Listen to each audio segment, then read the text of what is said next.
Welcome back to Ferris Sports Update. We'll turn now to Bulldog Hockey, and with us, head coach Bob Daniels. And Coach, welcome to the show, and welcome back from Huntsville, Alabama. Good to be here. Good to be back, and nice warm weather we have here.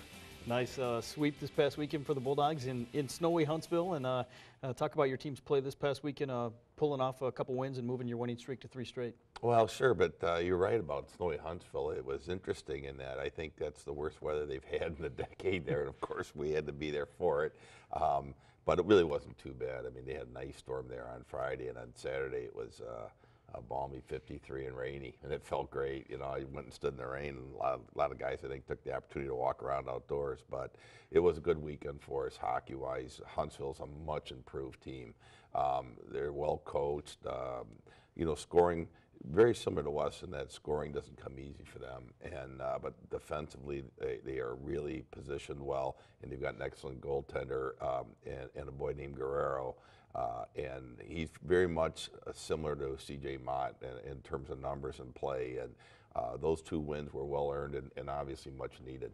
You get the win on Friday night to start off the weekend. And as we go to the highlights, coming off that victory over Bowling Green at home, got off to a quick start on Friday night. Dom Panetta with a goal early, and he's been playing well for you. Boy, you know, this is his first true game back from his concussion. And when I say true game back, he dressed his 2 games before against Bowling Green and never saw a shift, and that was intentional. He wasn't completely, I wasn't comfortable he was completely over his concussions, so he dressed, but we didn't play him. And so his first shift back, and this I think it'll be coming up here shortly, but his first shift back, he's penalty killing, and this is after 13 games of not playing, and he scores, and what a goal. Well, it was a big lift for our team.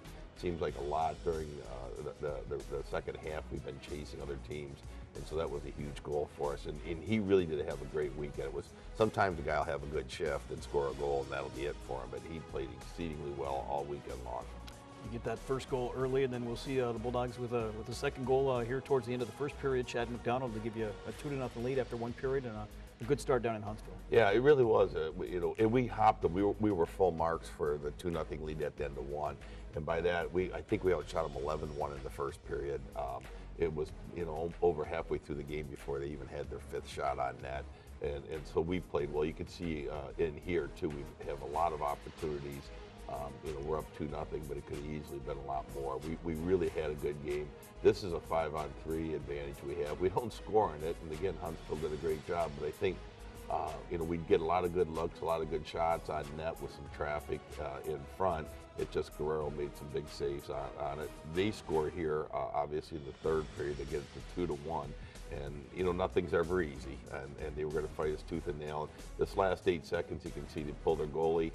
You know, we do a good job here with Kyle Schemp winning the face-off, really, but we ended up poking it back to their guy to get one last attempt on net. But we had to earn that, obviously. Like I said, they're a much improved team, and it's a big win on the road on Friday night. You outshot them Friday night, 34-19. Had the shot advantage both games on the weekend, and had it the week before against Bowling Green as well. Yeah, you know, that's trending positively.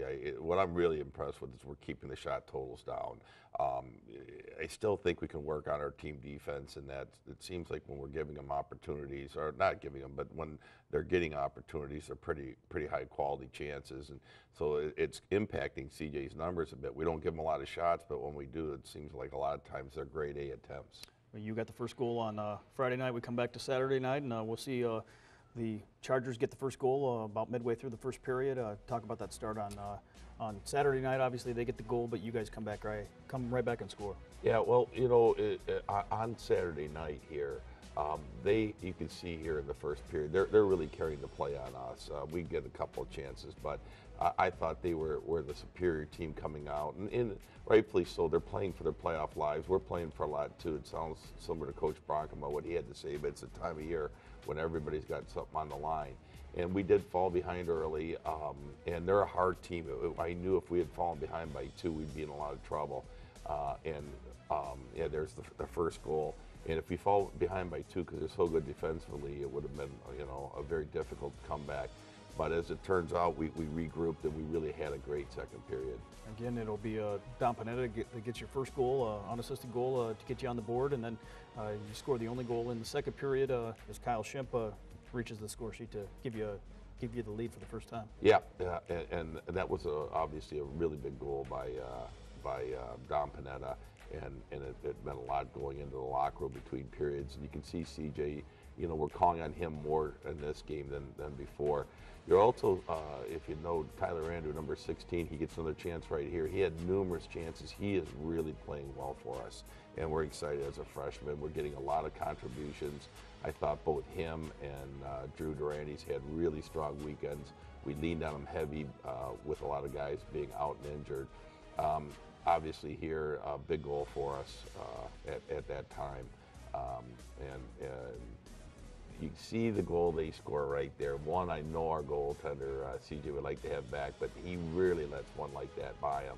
And I give our team a lot of credit. I said after the game to the players that a lot of this year we've leaned on CJ, and he's really bailed us out. And that was a case we had a 3-1 lead with 9 minutes to go, and we should have been able to kind of walk that one in. And we you know, CJ gave up a really uncharacteristic goal, and I was real proud of the team, though. I thought that from there they really stiffened defensively, and outside of one big save CJ had to make, we didn't really need to count on him to win that game down the stretch run, and so it was nice to see the players, you know, I don't want to say bail out CJ, but really help him along. He picks up his 62nd career victory in net with that performance, and certainly just one away now from matching Mike Brown's school record for all-time wins. It's hard to believe, you know, and that's an amazing career he's had. Mike Brown obviously had a tremendous career here as well, and even to be up in that echelon and close to him for career wins, it's amazing. And when you consider the fact that he hardly played at all his first year, Taylor Nelson really ran the tables that year. So from that point on, he's averaging over 20 wins a season. That's an amazing feat for a goaltender. This week back at home, hosting Bemidji State, one of the last 2 weekends here in the regular season, final regular season home series, and a lot on the line, as you mentioned, here against the Beavers this weekend. Yeah, there's a lot on the line for both teams. With the 2 wins last weekend, we secured a finish of no worse than 6th, which is important because it keeps us away from Minnesota State and Michigan Tech in the first round. We still have an opportunity. We still control our own destiny in terms of getting home ice in the first round, and that's really important to us. So we've got a lot to play for. It just happens Bemidji State is one of those teams we're playing, and we're playing them this weekend. Well, Coach, congratulations again on the sweep this past weekend. Best of luck here in this final regular season home series. Senior night on Saturday as well. Thank you very much, Rob. We'll be back with more Ferris Sports Update right after this.